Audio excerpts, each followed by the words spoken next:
കാര്യങ്ങളെല്ലാം ആളുകൾ അതിൻ്റെ പിറകെ. അത് സ്വാമിജി പറയുമ്പോൾ അത് നഷ്ടപ്പെട്ട ഒരു സാത്വികനായ മനുഷ്യനെ സ്വാമിക്ക് ഓർമ്മയുണ്ട്. സാക്ഷാൽ നമ്മുടെ പത്മഭൂഷൺ വെള്ളാപ്പള്ളി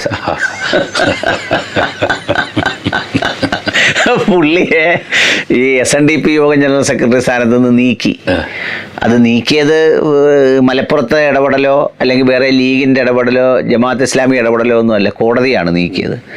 തീർച്ചയായിട്ടും അദ്ദേഹത്തെ സംബന്ധിച്ചിടത്തോളം എനിക്ക് വ്യക്തിപരമായി വലിയ അടുപ്പമുള്ള ആളാണ്, വളരെ സൗഹൃദമുള്ള ആളാണ്.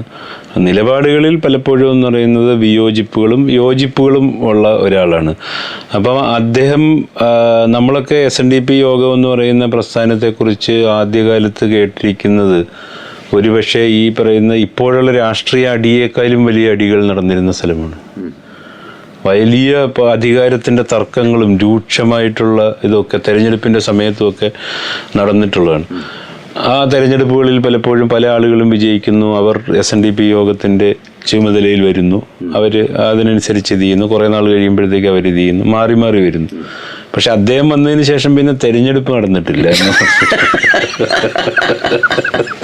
അതുകൊണ്ട് വഴക്കില്ല അല്ലേ? അതുകൊണ്ട് വഴക്കില്ല. പക്ഷെ എപ്പോഴും എന്ന് പറയുന്നത് അതിന് അങ്ങനെ ഒരു മാനം ഉണ്ടെന്നുള്ളത് ഞാൻ യഥാർത്ഥത്തിൽ സ്വാമിജി പറഞ്ഞു വന്നപ്പോൾ ഞാൻ വിചാരിച്ച് അവിടുത്തെ പ്രശ്നങ്ങളെല്ലാം തീർന്നെന്നാ പറയുന്നത്. ഇലക്ഷൻ തന്നെ നടന്നിട്ടില്ലെന്നാ പറയുന്നത്.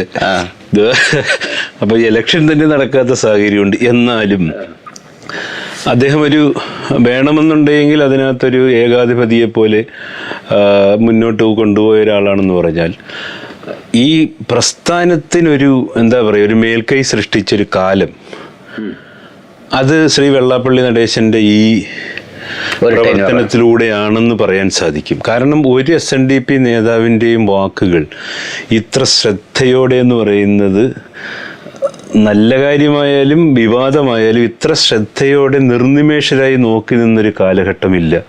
പലപ്പോഴും ഇലക്ഷൻ വരുന്ന സമയത്താണ് അദ്ദേഹത്തിന്റെ പ്രസ്താവനകളൊക്കെ പലപ്പോഴും.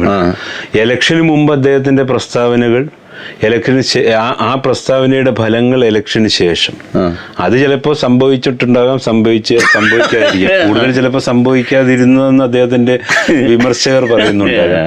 പക്ഷെ അദ്ദേഹത്തിന് ഒരുപക്ഷെ ഈ പറയുന്ന ഒരു ജാതി രാഷ്ട്രീയത്തെ അല്ലെങ്കിൽ അങ്ങനെയുള്ള നിലപാടുകളെ ഏറെക്കാലം എന്ന് പറയുന്ന നമ്മളെയൊക്കെ മുൾമുനയിൽ നിർത്താനായിട്ട് സാധിച്ചു. പ്രത്യേകിച്ചും കേരളത്തിൻ്റെ സാമുദായിക അന്തരീക്ഷത്തെ അല്ലെങ്കിൽ മതപരമായ അന്തരീക്ഷത്തെ മുൾമുനയിൽ നിർത്താൻ കഴിഞ്ഞൊരു നേതാവ് അദ്ദേഹത്തിന് മുമ്പോ അദ്ദേഹത്തിന് ശേഷം നമുക്ക് ഉണ്ടാവുമെന്നറിയില്ല. പക്ഷെ അതൊരു അദ്ദേഹത്തിൻ്റെ പ്രത്യേകതയായിട്ട് തന്നെ ഞാൻ കാണുന്നു. പക്ഷേ ഞാൻ ചോദിക്കുന്നത്, ഈ അദ്ദേഹം മലപ്പുറത്തെക്കുറിച്ച് പറഞ്ഞതും മുസ്ലിം ലീഗിനെ കുറിച്ചുമൊക്കെ പറഞ്ഞ അഭിപ്രായങ്ങൾ സ്വാമിക്കുണ്ടോ? അങ്ങനെ അനുഭവങ്ങൾ എന്തെങ്കിലും? അതല്ലേ ഞാൻ പറഞ്ഞേക്കാം. ഒരു സംസ്ഥാനത്തെ മുഴുവൻ മുൾമുനെ നിർത്തുക എന്ന് പറയുന്നത് ചെറിയ കാര്യമല്ലല്ലോ. അതായത് ഒരു മതത്തെക്കുറിച്ചോ അല്ലെങ്കിൽ അതൊരു പ്രദേശത്തെക്കുറിച്ചോ അവിടുത്തെ ആളുകളെക്കുറിച്ചോ എപ്പോഴും എന്ന് പറഞ്ഞാൽ ഉദ്വേഗം സൃഷ്ടിക്കുന്ന പ്രസ്താവനകൾ നടത്തുക, അതിന് ഈ ഭരണകൂടം മുഖ്യമന്ത്രിയൊക്കെ സരസ്വതി കടാക്ഷമായിട്ട് വിശേഷിപ്പിക്കുന്ന പോലെ അങ്ങേക്കിതൊരു അദ്ദേഹത്തിന്റെ സരസ്വതി കടാക്ഷമായിട്ട് തോന്നിയിട്ടുണ്ട്? സരസ്വതി കടാക്ഷമായിട്ടൊന്നും തോന്നുന്നില്ല, അദ്ദേഹത്തിന്റെ അജണ്ടയായിട്ട് മാത്രമേ തോന്നുള്ളൂ. അദ്ദേഹത്തെ സംബന്ധിച്ചിടത്തോളം അദ്ദേഹം ഏത് രാഷ്ട്രീയമാണ് അദ്ദേഹം മുന്നോട്ട് വെക്കുന്നതെന്ന് പറയുന്നത് ഞാൻ പലപ്പോഴും റിസർച്ച് ചെയ്യുന്നൊരു കാര്യമാണ്.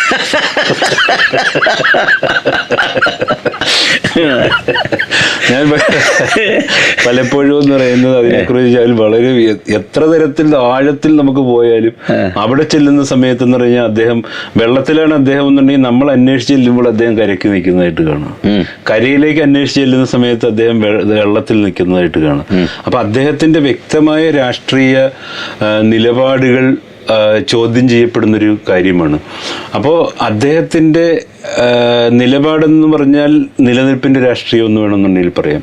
അദ്ദേഹത്തെ നമുക്ക് കുറ്റം പറയാൻ സാധിക്കില്ല. അത്രയും വലിയൊരു പ്രസ്ഥാനത്തെ അങ്ങനെ മുന്നോട്ട് കൊണ്ടുപോകുമ്പോൾ പ്രത്യേകിച്ചും അദ്ദേഹത്തിൻ്റെ ഇടയിലുള്ള മുന്നണികളെ അദ്ദേഹത്തിന്റെ നിലപാടിനനുസരിച്ച് കൊണ്ടുപോകും. ഇവർക്ക് എന്തെങ്കിലും പ്രയോജനം ഉണ്ടോ എന്ന് ചോദിച്ചു കഴിഞ്ഞാൽ അത് നമുക്ക് പറയാൻ സാധിക്കും. അദ്ദേഹം കൊണ്ട് നടക്കുന്ന അനുയായികൾക്കല്ല, അദ്ദേഹം മുന്നണികൾക്ക്